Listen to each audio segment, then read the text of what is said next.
213வது அத்தியாயம் வைவாகிக பருவம் தொடர்ச்சி.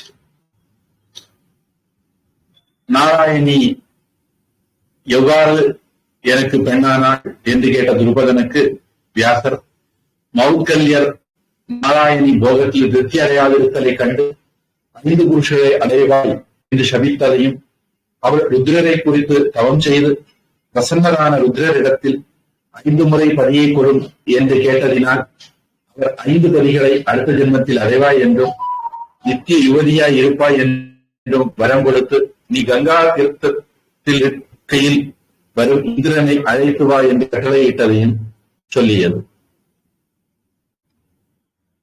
துருபதன், வேதம் தெரிந்தவர் எல்லாரிலும் சிறந்த பிராமணரே. வேத வியாசர்னு அவருக்கு பேரு. வேதங்களை தொகுத்தவர் அவரு. புண்ணியவதியான நாராயணி என் யாகத்தில் கிருஷ்ணையாக ஜனித்ததற்கு காரணம் யாது, அதனை சொல்லுக என்று கேட்க வியாசர் சொல்லலானார். ராஜனே, இவளுக்கு ருத்ரரால் எவ்வாறு வரன் கொடுக்கப்பட்டது என்பதையும், புகழ்பெற்ற இவள் உன் வீட்டில் எதற்காக பிறந்தாள் என்பதையும் கேட்கும்.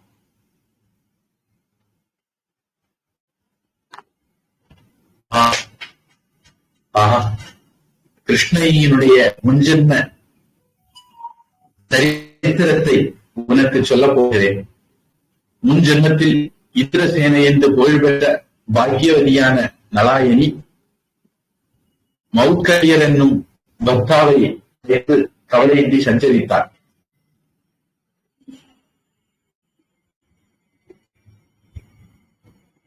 வேந்தனே, மௌத்கல்ய ரிஷிக்கும் அவளுடன் கூடி விளையாடி கொண்டிருக்கையில் அநேக வருஷ காலமும் ஒரு நொடி போல கடந்து போயிற்று. பிறகு ஒரு நாள் அந்த தர்மாத்மா காமபோகங்களில் செழிப்புற்று வைராக்கியம் அடைந்தார்.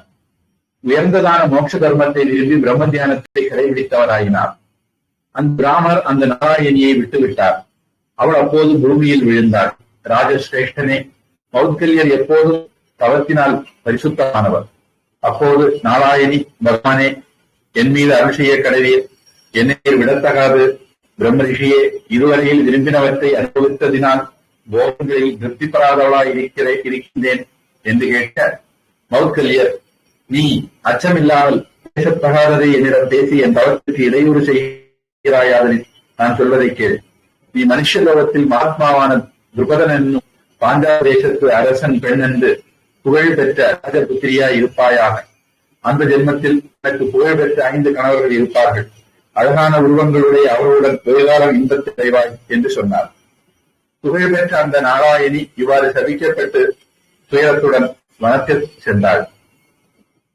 அப்போது காமசுகங்களை திருப்தி அடையாமல் தேவதேவரான சங்கரரை குறித்து தவம் செய்தார். விருப்பங்களை விட்டும், காற்றை புசித்தும், உணவை ஒழித்தும், சூரியனை பார்த்துக் கொண்டு பஞ்சாக்னி மத்தியில் நின்று தவம் புரிந்தார்.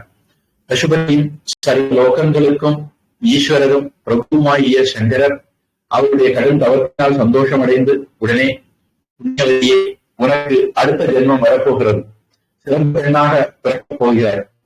எல்லோரும் தேவேந்திரனுக்கு ஒப்பான தேவம் உள்ளவர்களும் தேவேந்திரனுக்கு ஒப்பான பராக்கிரமம் உள்ளவர்களுமான புகழ்பெற்ற 5 பர்த்தாக்கள் அந்த ஜென்மத்தில் உனக்கு வரப்போகின்றனர். நீ அவர்களிருந்து பெரிய தேவ காரியத்தை செய்ய போகிறாய் என்று வரம் கொடுத்தார். என்னது அயோக்கிய பயிர்கள் எல்லாம் போட்டு தள்ளுவது, துரியோதனா தொடங்கி பீஷ்மர், துரோணர் எல்லாரையும். அதான் பெரிய காரியம், தேவ காரியம். அதை கேட்டு நாராயணி, நான் ஒரு கணவனை தானே வரமாக கேட்டேன். இந்த 5 இதற்கு ஒருத்திக்கு ஒரு கணவன் தானே உண்டு, அநேகர் இல்லையே, அதனை எனக்கு சொல்ல வேண்டும் என்று கேட்டார். மகேஸ்வரர், புண்ணியே, நீ பதியை கொடும் என்று திரும்ப திரும்ப 5 முறை என்னை கேட்டாய். உனக்கு 5 பதிகளும் சுகத்தை தருகிறவர்களாயிருப்பார்கள் என்றார். ஏற்கனவே இந்த பகுதி சுருக்கமா சொன்னார். அங்க பேரு, சிவன் உரையாடல் எல்லாம் சொல்லல. இங்க அதை கொஞ்சம் விரிவா சொல்றார். மகேஸ்வரர், புண்ணியவதியை, நீ பதியை கொடும் என்று திரும்ப திரும்ப 5 முறை என்னை கேட்டாய்.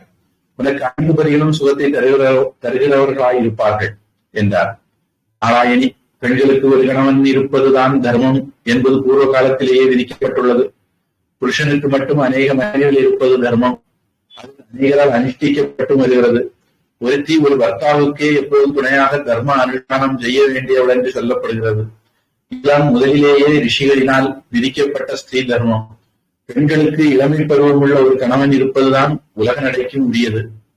ஆபத் காலங்களில் சந்ததி இல்லாத போது விதிவிலக்கான காலங்களில் நம்ம புரிஞ்சுக்கணும். கணவன் கட்டளையின் மேல் பெண்ணுக்கு இரண்டாவது புருஷனும் சொல்லப்பட்டிருக்கிறான். நம்ம நியோகம் அப்படின்னு மகாபாரதம், மனுஸ்மிருதி மாதிரி நூல்களை பார்க்கிறோம். நவீன காலத்துல வாடகை தாய் வாடகை தந்தைன்னு பார்ப்போம். சரகசி அப்படின்னு சொல்றாங்க. மூன்றாம் அவனை சேரலாகாது. அப்படி சேருகிறவர்களுக்கு பிராயஷ்சித்தம் விதிக்கப்பட்டிருக்கிறது. இது கொஞ்சம் நுணுக்கமா புரிந்து கொள்ள வேண்டிய ஒரு விஷயம். மனுஸ்மிருதி சட்டத்திட்டங்கள்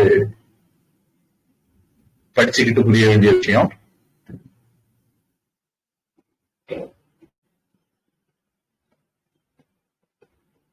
கூடுதல் நுட்பங்களுக்கு மனுஸ்மிருதி காண்க. அப்படி சேருகிறவர்களுக்கு பிராயஷ்சித்தம் விதிக்கப்பட்டிருக்கிறது. 4ஆம் அவனை சேர்ந்தால் ஸ்திரீ பகித்தை ஆகிறாள். 5ஆம் அவனை சேர்ந்தால் விபச்சாரி ஆவாள். தர்மத்தின் மார்க்கம் இவ்வாறு இருக்கையில் அநேக புருஷர்களுக்கு பாரியையா இருப்பதை நான் விரும்பவில்லை. உலகத்தில் அனுஷ்டிக்கப்படாத அந்த அதர்மத்திலிருந்து நான் எவ்வாறு விடுபடுவேன் என்று கேட்டார்.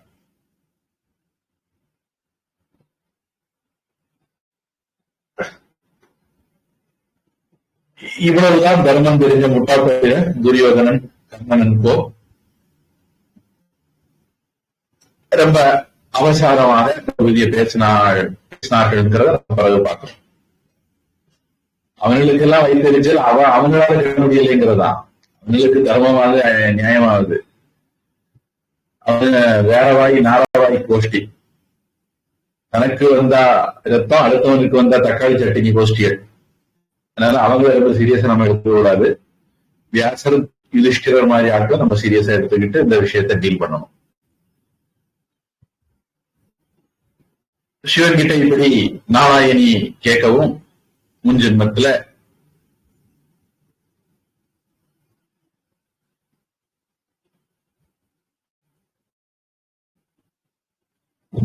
மகேஸ்வரர் முன்பு பெண்கள் கட்டில்லாமலே இருந்தனர். ருது காலங்களில் அவர்கள் சுத்தையாகின்றனர். நீ பதியை கொடும் என்று ஒருமுறை சொல்லவில்லை. ஆதலால் உனக்கு அதர்மம் வராது என்று சொன்னார். அதை கேட்டு நாராயணி, எனக்கு 5 பதிகள் உண்டாயின் அவர்களுடன் தனித்தனியே ரமிப்பதை விரும்புகிறேன். அவர்கள் ஒவ்வொருவரோடும் சேர்க்கை நிகழும் போதெல்லாம் எனக்கு இளமை பருவமே இருக்க வேண்டும். பூர்வ ஜென்மத்திலும் பணி சுஷ்ரூஷை செய்வதனாலேயே பெருந்தவப்பை எனக்கு கிடைத்தது. போகத்தில் உள்ள விருப்பம் மட்டும் எனக்கு தீரவில்லை. அந்த போக சுகமும் எனக்கு உண்டாக வேண்டும் என்று கேட்டார். சிவபெருமானுக்கே கண்டிஷன் போட்டுட்டா நாராயணி.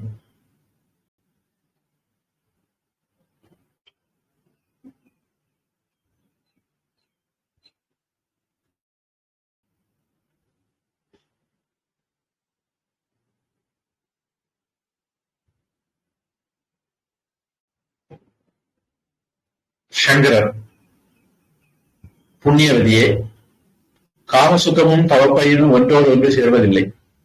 நீ மாத்திரம் காமசுகங்களையும் தவப்பயனையும் யோக மகிமையையும் அடைவாய். அடுத்த மற்றொரு ஜென்மத்தில் அழகும் பாக்கியமும் குணங்களும் பொருந்தினவளாக 5 புருஷருடன் சேர்ந்து இளமையடைந்து மகா பாக்கியவதியாய் இருப்பாய். சிறந்தவளே, பரிசுத்தமான புன்னகை உள்ளவளே, செல். நீ கங்கா ஜலத்தில் இருக்கும் போது எந்த புருஷனை பார்க்கிறாரோ அந்த புருஷனாகிய இந்திரனை என்னிடத்துக்கு அழைத்து வா என்றனர். உலகத்தையே உருவமாக கொண்ட ஈஸ்வரரால் இவ்வாறு சொல்லப்பட்ட அந்த நாராயணி அந்த ருத்ரரை பிரதட்சணம் செய்து புண்ணியமானதும் சொர்க்க மத்திய பாதாளம் என்னும் 3 வழிகளிலும் செல்வதுமாகிய கங்கா நதியை குறித்து சென்றாள். கங்கை திரிபதா அப்படிங்கிற பேர் உண்டு அப்படின்னு ராமகிருஷ்ணர் சொல்றதை நம்ம பார்க்கிறோம்.